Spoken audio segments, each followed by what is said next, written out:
आज की कहानी का शीर्षक है हार में जीत। बहुत समय पहले की बात है।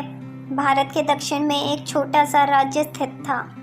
राजा द्वारा राज्य का संचालन शांतिपूर्ण रीति से किया जा रहा था। एक दिन अचानक उसे खबर मिली कि एक बड़े राज्य की सेना की एक बड़ी टुकड़ी उसके राज्य पर आक्रमण के लिए आगे बढ़ रही है।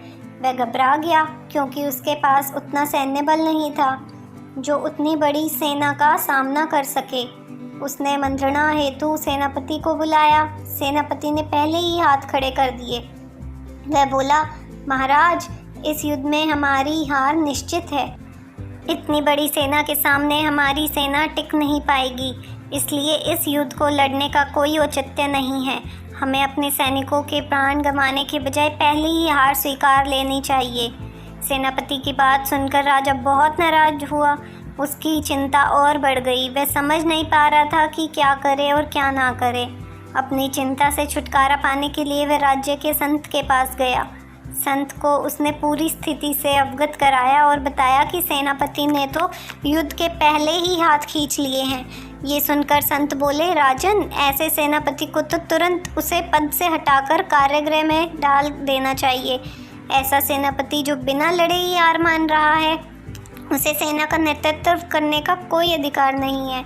किंतु गुरुवर, यदि मैंने उसे कारागृह में डाल दिया तो सेना का नेतृत्व कौन करेगा? राजा चिंतित होकर बोला, राजन, तुम्हारी सेना का नेतृत्व मैं करूँगा। संत बोले। राजा सोच में पड़ गया कि संत युद्ध कैसे लड़ेंगे। उन्होंने तो कभी कोई युद्ध नहीं किया, किंतु कोई विकल्प न देख अपने संत की बात मान ली और उन्हें अपनी सेना का सेनापति बना दिया। सेनापति बनने के बाद संत ने सेना की कमान संभाल ली और सेना के साथ युद्ध के लिए कूच कर दिया। रास्ते में एक मंदिर पड़ा। मंदिर के सामने संत ने सेना को रोका और सैनिकों से बोले, यहाँ कुछ देर रुको, मैं मंदिर में जाकर ईश्वर से पूछ कर आता हूँ कि हमें युद्ध में विजय प्राप्त होगी या नहीं। ये सुन सैनिकों ने चकित होकर पूछा, मंदिर में तो भगवान के पत्थर की मूर्ति है, वह कैसे बोलेगी? इस पर सेना की कमान संभाल रहे संत ने कहा, मैंने अपनी सारी उम्र दैवीय शक्तियों से वार्तालाप किया है, इसलिए मैं ईश्वर से बात कर लूँगा। तुम लोग यहीं रुककर मेरी प्रतीक्षा करो। यह कहकर संत मंदिर में चले गए। कुछ देर बाद वो वापस लौटे तो सैनिकों ने पूछा, ईश्वर ने क्या कहा? संत ने उत्तर दिया, ईश्वर ने कहा कि यदि रात में मैं इस मंदिर में प्रकाश दिखाई पड़े तो हमारी विजय निश्चित है। पूरी सेना रात होने की प्रतीक्षा करने लगी और रात हुई तो मंदिर में उन्हें प्रकाश दिखाई पड़ा। देख सेना खुशी से झूम उठी। उन्हें विश्वास हो गया कि अब वे युद्ध जीत लेंगे। उनका मनोबल बढ़ गया और वो जीत के मंसूबे से युद्ध के मैदान में पहुंचे। युद्ध 12 दिन चला। सैनिक जी जान से लड़ते रहे। फलस्वरूप उनकी विजय हुई। विजयी सेना के वापस आते समय फिर वही मंदिर पड़ा। तब सैनिकों ने संत से कहा कि ईश्वर के कारण हमारी विजय हुई है, आप जाकर उन्हें धन्यवाद दे आएं। संत ने उत्तर दिया, इसकी कोई आवश्यकता नहीं है। ये सुन सैनिक कहने लगे, आप कितने कृतज्ञ हैं। जिस ईश्वर ने मंदिर में रोशनी कर हमें जीत दिलाई, आप उनका धन्यवाद भी नहीं कर रहे। तब संत ने उन्हें बताया, उस रात मंदिर से आने वाली रोशनी एक दिए की थी और वह दिया मैं वहाँ जलाकर आया था।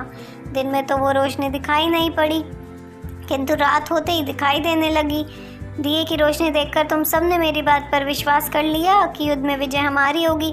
इस तरह तुम सबका मनोबल बढ़ गया और तुम जीत के विश्वास के साथ युद्ध के मैदान में गए और असंभव लगने वाली विजय तुमने प्राप्त कर ली। इस कहानी से क्या सीख मिलती है? एक तो खुद पर विश्वास रखें और परिश्रम करते रहें, विश्वास की विजय होगी। और दूसरा, हमारी सोच ही आगे चलकर वास्तविकता का रूप लेती है, इसलिए अपनी सोच पर ध्यान दें। सदा सकारात्मक सोचें ताकि सकारात्मक परिणाम मिल सकें। अगर आपको वीडियो अच्छी लगी हो तो वीडियो को लाइक करें, चैनल को सब्सक्राइब करें, वीडियो को ज़्यादा से ज़्यादा शेयर करें, कमेंट करें आपको वीडियो में क्या चीज़ अच्छी लगी और नेक्स्ट वीडियो आप क्या देखना चाहते हैं। Thank you.